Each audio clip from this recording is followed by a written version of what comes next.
Camerounaises, Camerounais, mes chers compatriotes, l'année 2022 qui s'achève a mis notre pays à rude épreuve et annonce une année 2023 encore plus difficile. Je ne brosserai pas un tableau détaillé de la situation économique et sociale désastreuse dans laquelle le régime en place enfonce notre pays, ayant eu l'occasion d'attirer l'attention sur cette situation dans diverses communications au cours de l'année. Qu'il me suffise de rappeler que depuis plus de 3 ans, notre pays est à nouveau placé sous la tutelle financière du Fonds monétaire international, comme au cours des 20 années sombres des plans d'ajustement structurel. Le déficit de notre balance commerciale n'a cessé de se creuser, avec une baisse spectaculaire du volume de certains produits d'exportation, comme la banane et le café, pour se situer à environ moins 1400 milliards de francs CFA. L'endettement de l'État a continué à s'envoler pour atteindre aujourd'hui près de 44% du produit intérieur brut, et ce n'est pas ce taux en lui-même qui est inquiétant, mais le fait qu'il s'agit d'une dette toxique. L'augmentation sans précédent des impôts et taxes dans le cadre d'un budget de crise qui sacrifie les couches les plus vulnérables de la population. Le coût de la vie est devenu insupportable pour la plupart de nos compatriotes, avec une poussée de l'inflation et l'augmentation des prix de tous les produits, entraînant un phénomène de la vie chère violemment ressenti par la population, en particulier les couches les plus pauvres, dans un pays où le SMIC est à moins de 37 000 francs CFA, alors qu'il est entre 60 000 et 75 000 francs CFA dans des pays africains de niveau comparable. Je rappelle qu'il n'y a pas eu d'augmentation générale de salaire au Cameroun depuis plusieurs décennies. Il n'y a pas un seul pan de notre économie, de la vie politique, sociale et culturelle qui se porte bien. Vous le savez parce que vous le sentez dans votre vie de chaque jour. L'année 2022 a débuté avec les condamnations pénales scandaleuses devant des juridictions militaires de nos camarades militants et sympathisants du mouvement pour la renaissance du Cameroun, notre parti, dans des procès politiques expéditifs en fin décembre 2021.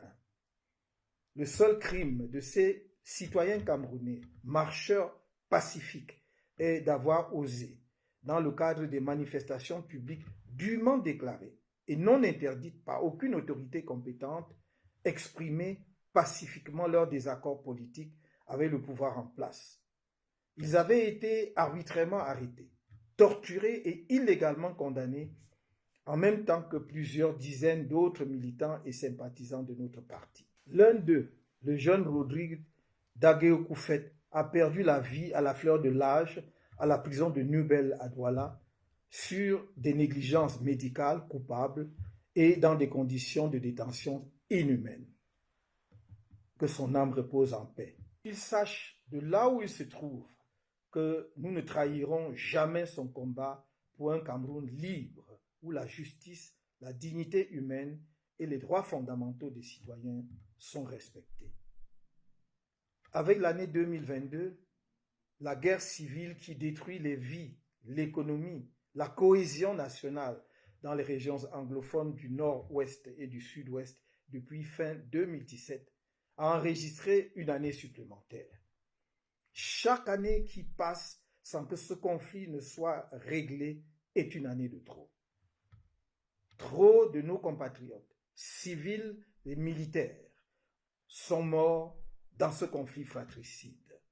Il est plus que temps que tous les efforts soient conjugués au niveau national et international pour y apporter une solution politique définitive. Nos populations des régions concernées aspirent à la paix et à la tranquillité pour mener leur vie, et notre pays pour asseoir la cohésion nationale et poursuivre vigoureusement sa marche vers le développement global et le progrès partagé. L'année 2022 est aussi celle au cours de laquelle se sont aggravés les phénomènes d'insécurité liés notamment à la cohabitation difficile entre certaines communautés de notre pays, à la circulation, aux dérives sociales engendrées par la précarité croissante des couches les plus pauvres de notre population, en particulier en milieu urbain, et l'absence d'une réponse adéquate aux problèmes chroniques du chômage des jeunes et l'exclusion sociale qu'il engendre.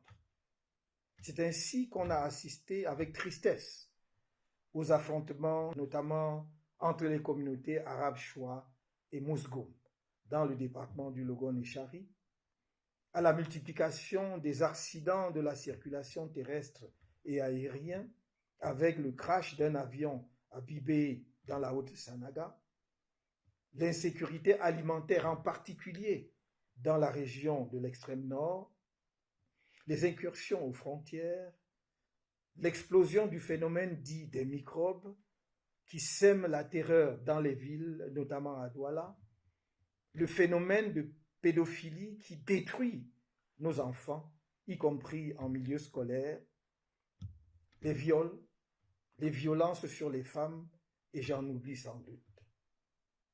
Ces facettes multiples de l'insécurité ont mis à nu l'incompétence notoire du gouvernement à garantir aux Camerounais la quiétude nécessaire à leur épanouissement. Aux familles qui ont perdu des proches dans cette explosion de l'insécurité, je présente mes sincères condoléances. Aux blessés et victimes diverses, je leur souhaite un prompt rétablissement et beaucoup de courage. L'année 2022 est enfin l'année du 40e anniversaire de l'accession au pouvoir du président de la République en fonction. Nous ne pouvons tirer aucune fierté d'une telle réalité politique dans une République qui se targue d'être démocratique. Le 40e anniversaire d'un homme à la tête d'un État dans lequel il y a tant d'intelligence, où le dynamisme de la jeunesse est envié et où les jeunes de moins de 35 ans représentent plus de 60% de la population, est à lui seul une preuve que le Cameroun est une anomalie politique. Cette longévité qui s'inscrit dans une logique de conservation en soi du pouvoir, dans la vanité de prouver, mais à qui et pourquoi, qu'on y est parce qu'on peut, conduit au fil des ans à la ruine du pays. Même parmi ses défenseurs les plus ardents, on constate aujourd'hui qu'une telle confiscation monarchique du pouvoir a installé progressivement notre pays dans une gouvernance antidémocratique, réfractaire à des élections libres, transparentes et crédibles. Dans la tentation d'organiser une succession dynastique à travers une transmission du pouvoir de gré à gré en dehors du choix du peuple souverain, voire de la Constitution. Une gestion grégaire et opaque des affaires publiques.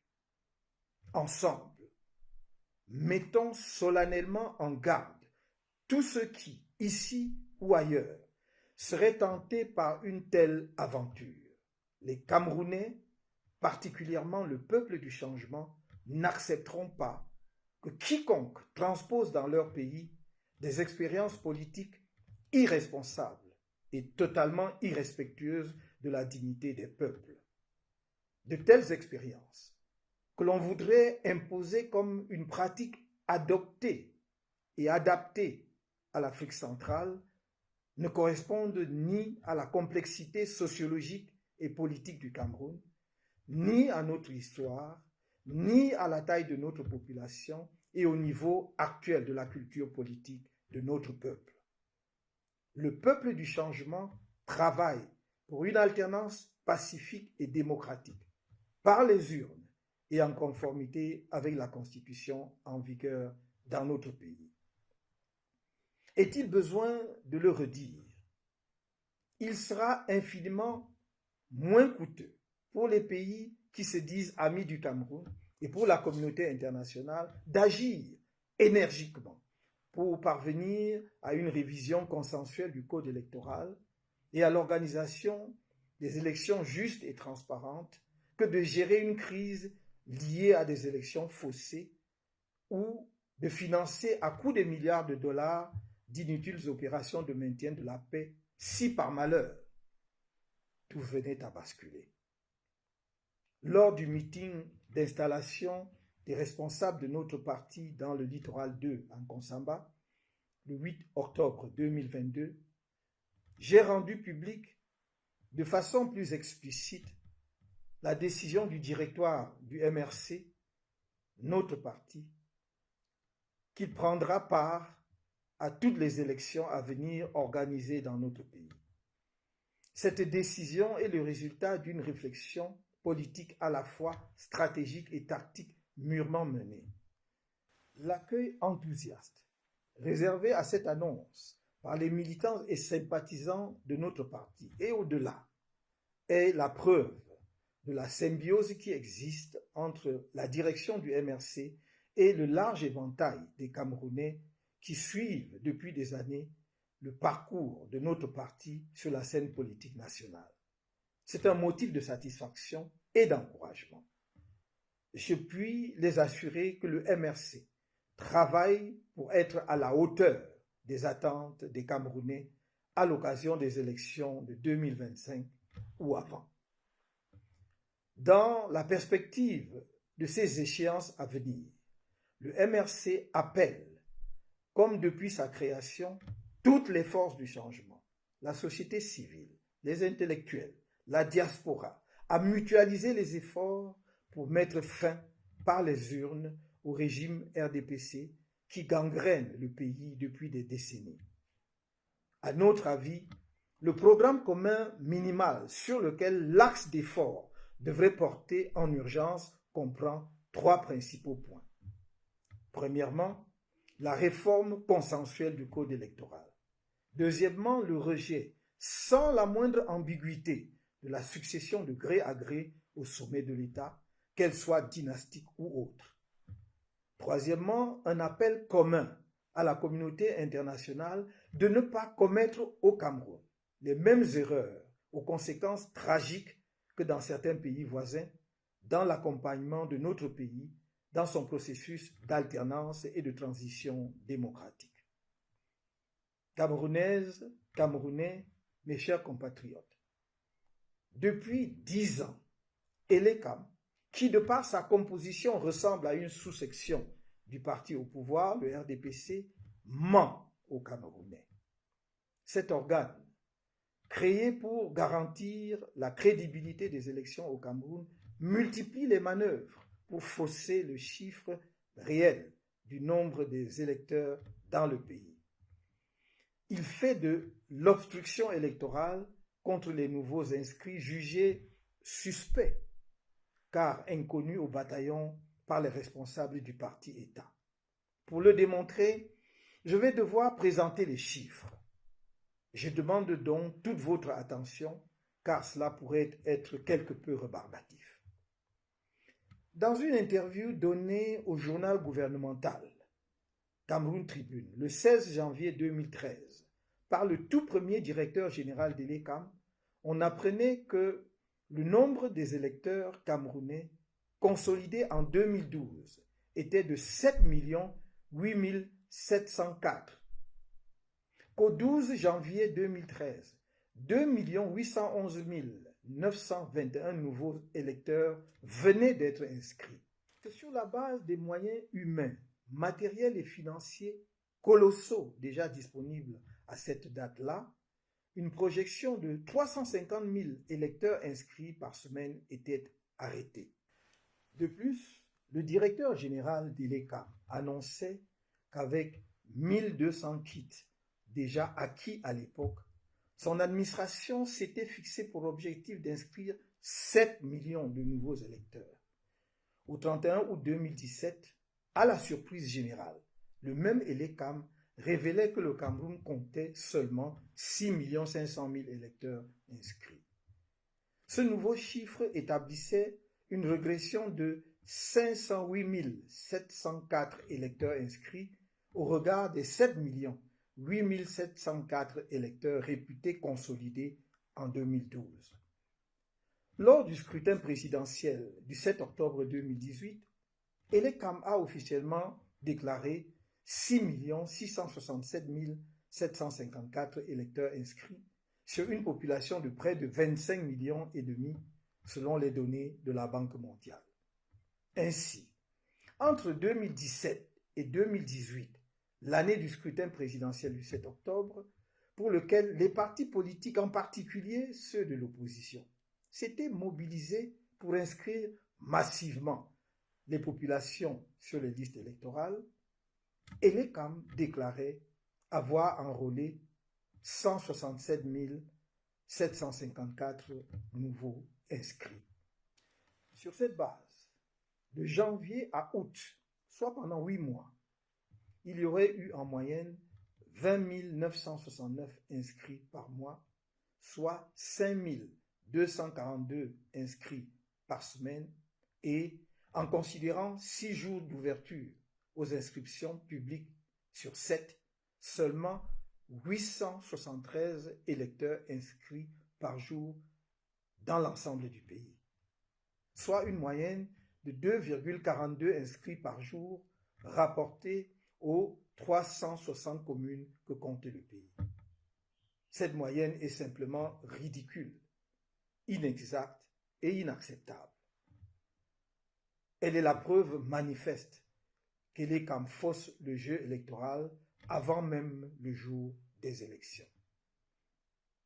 Lors du double scrutin législatif et municipal du 9 octobre 2020, 6 900 928 électeurs étaient officiellement inscrits sur les listes électorales, soit une augmentation de 233 174 nouveaux inscrits par rapport au scrutin présidentiel du 7 octobre 2018 et une moyenne journalière par commune d'environ 3,37 inscrits entre janvier et août 2019.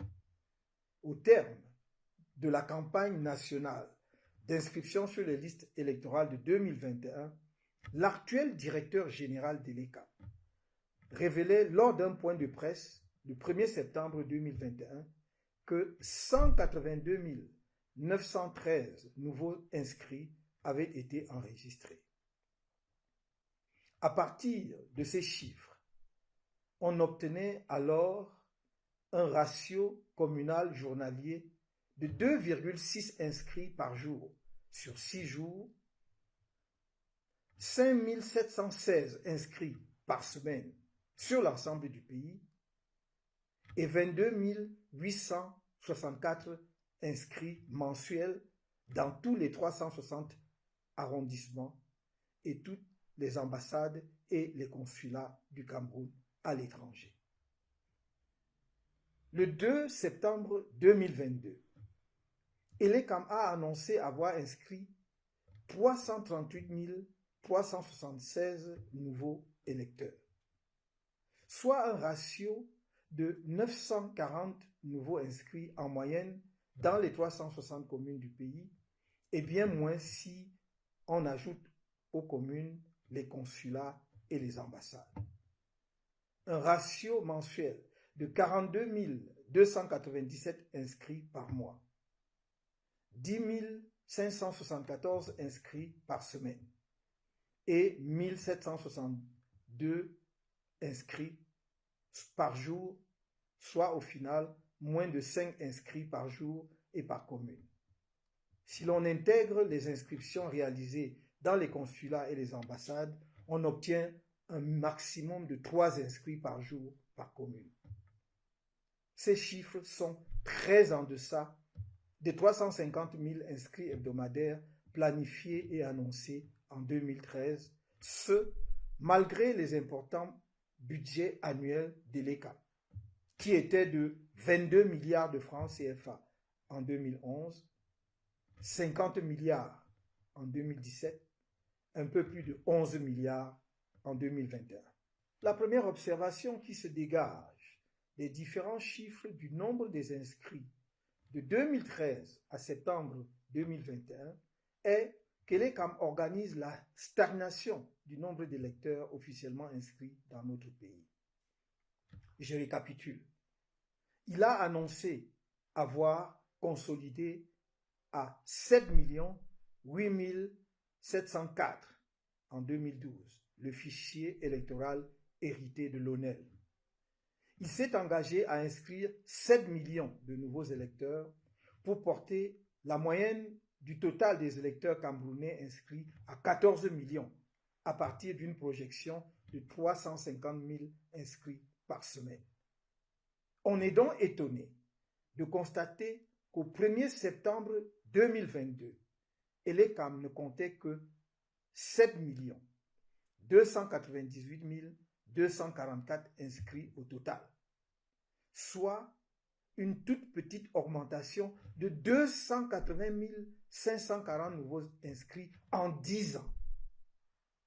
Sur l'hypothèse de l'inscription de seulement 10 nouveaux électeurs en moyenne par jour, 6 jours sur 7, dans chacune des 360 communes de janvier à août, soit 8 mois par an, l'on aurait 3 600 nouveaux inscrits par jour, 21 600 par semaine, 86 400 par mois et 691 200 nouveaux inscrits par an. Sur cette hypothèse très basse, en 10 ans, l'ECAM aurait relevé sans grand effort le défi de 7 millions de nouveaux électeurs inscrits qu'il s'était lui-même fixé. Le Cameroun compterait alors environ 14 millions d'électeurs, ce qui serait plus proche de la réalité au regard de sa population qui avoisine désormais 30 millions d'habitants.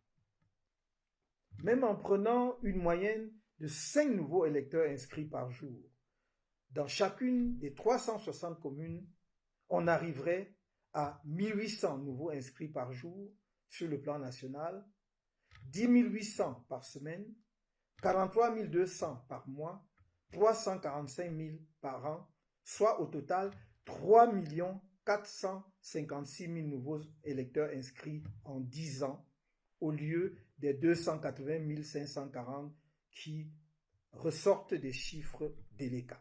Donc, même avec cette hypothèse basse de seulement 5 nouveaux électeurs inscrits en moyenne par jour dans chacune des 360 communes, le corps électoral du Cameroun devrait être de 10 464 904 électeurs en 10 ans, soit 7 8 904 électeurs tels que consolidés en 2012, plus les 3 456 000 nouveaux inscrits de 2012 à 2022.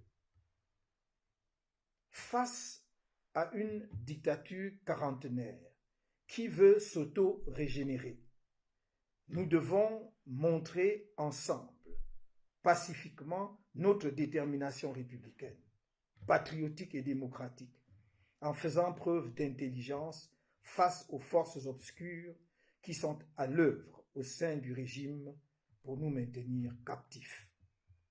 Dans cet ordre d'idées, nous pourrions agir ensemble sur les 3 axes majeurs suivants. Premièrement, amener l'organe électoral et l'ECAM à rendre public les vrais chiffres des électeurs inscrits sur les listes électorales. Deuxièmement, dénoncer les fraudes électorales en amont, lesquelles consistent en le refus par la police nationale de délivrer des cartes nationales d'identité à de nombreux Camerounais. Troisièmement, exiger un recensement démographique général avant les échéances électorales de 2025 et un redécoupage conséquent des circonscriptions électorales. Dans ce contexte, afin de mettre un terme au tripatouillage scandaleux du nombre des inscrits sur les listes électorales par l'ECAM, invitons ensemble les Camerounais de l'intérieur et de la diaspora à adhérer massivement à une opération citoyenne transpartie que nous pourrons dénommer « Sauvons notre droit de vote ». avec pour directive: inscris-toi, transmets-nous copie de ton récépissé et nous garantirons ton droit de vote auprès de l'ECAM. Dès l'ouverture de la campagne des inscriptions sur les listes électorales, au début du mois de janvier 2023, répondez massivement à cet appel. Dans le strict respect de la confidentialité et des données personnelles, des équipes veilleraient à votre inscription effective sur les listes des électeurs. Avec les récépissés recueillis et le travail de suivi qui serait fonctionnel dès janvier 2023, nous serions désormais en mesure de mettre l'ECAM devant ses responsabilités. Des numéros WhatsApp seraient mis à votre disposition dans le cadre de cette opération de suivi des inscriptions sur les listes électorales. Le secrétariat de la plateforme des partis politiques et de la société civile pour la réforme consensuelle et participative du système électoral, ouvert à d'autres forces politiques, pourrait être l'organe de suivi de l'opération. C'est le droit de chaque Camerounais d'être électeur et nul n'a le droit de l'en priver. Le dernier recensement général de la population dans notre pays remonte à 2005, c'est-à-dire il y a bientôt 20 ans. Les résultats de ce recensement ne furent rendus publics qu'en avril 2010. Cependant, en violation de la loi qui prescrit que l'organisation des élections, en particulier la répartition des sièges des députés et des conseillers municipaux, se fait sur la base du résultat du dernier recensement démographique, le décret présidentiel portant répartition du nombre des sièges de députés, publié le 3 juillet 2013, n'avait pas pris en compte le résultat du dit recensement. De même, la répartition des sièges des conseillers municipaux par arrondissement repose sur le résultat du recensement de 1987. Tout cela est contraire à la loi.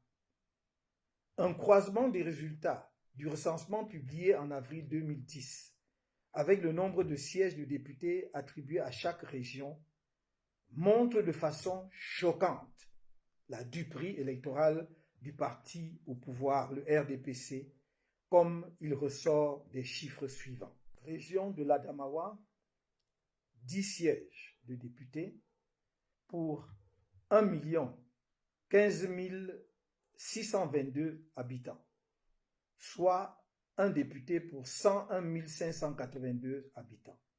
Région du Centre, 26 sièges de députés pour 3 525 664 habitants, soit un député pour 129 488 habitants. Région de l'Est, 11 sièges pour 801 968 habitants, soit un député pour 72 906 habitants. Région de l'extrême nord, 29 sièges pour 3 480 414 habitants, soit un député pour 120 014 habitants. Région du littoral, 19 sièges pour 2 865 795 habitants, soit un député pour 150 831 habitants. Région du Nord, 12 sièges de députés pour 2 50 229 habitants, soit un député pour 170 852 habitants. Région du Nord-Ouest, 20 sièges de députés pour 1 804 695 habitants, soit un député pour 90 235 habitants. Région de l'Ouest, 25 sièges pour 1 785 285 habitants, soit un député pour 71 411 habitants. Région du Sud, 11 sièges de députés pour 634 655 habitants, soit un député pour 57 695 habitants. Région du Sud-Ouest, 15 sièges de députés pour 1 384 286 habitants, soit un député pour 92 287 habitants. Outre son impact sur les élections législatives, le résultat du recensement devrait avoir des conséquences aussi bien sur les élections municipales que sur les sénatoriales. Aussi, j'appelle le gouvernement à prendre en urgence toutes les dispositions afin qu'un recensement démographique soit mené de façon professionnelle d'ici le milieu de l'année 2024. Ce travail doit et peut être mené dans l'intervalle de 18 mois à venir. C'est le lieu de demander aux uns et aux autres de reprendre leurs esprits. Je veux parler de tous ceux qui, effrayés par la perspective d'un jeu démocratique crédible, parce que fiable, appellent à une nouvelle prorogation du mandat des députés au terme de leur mandat en cours, qui prendra fin en février 2025, après la prorogation en 2019 de celui des députés de la précédente législature. Camerounaises, Camerounais, mes chers compatriotes, au moment où se referme cette année 2022, je ne peux m'empêcher d'avoir une pensée pour nos camarades toujours otages politiques du régime dans les prisons de Yaoundé et de Douala, victimes de la haine politique et des vengeances judiciaires. En septembre dernier, le groupe de travail sur la détention arbitraire des Nations Unies, après des échanges contradictoires avec le gouvernement camerounais, a établi définitivement que nos camarades sont détenus arbitrairement et qu'en tant que civils, ils n'auraient jamais dû être jugés par des tribunaux militaires. Il s'agit là d'une victoire juridique remarquable dans la lutte judiciaire que nous avons engagée contre la violence du régime, et ce, quel que soit le sort que celui-ci réservera à cet avis. J'invite nos amis, prisonniers politiques, à rester combatifs et le peuple du changement à rester confiant, car l'aurore approche. Elle est dans les limbes de la nuit, de la longue nuit. À tous les Camerounais du pays et de la diaspora, j'adresse mes vœux les meilleurs, ainsi que ceux du mouvement pour la renaissance du Cameroun pour l'année 2023. Année cruciale dans notre marche commune vers l'alternance politique pacifique tant attendue. Aucune attaque ne nous ébranlera. Aucune bassesse ne nous déboussolera. Aucune violence ne nous déraillera. Je l'ai dit et je le répète, vous pouvez compter sur moi. Je ne vous trahirai jamais. Que Dieu bénisse le Cameroun.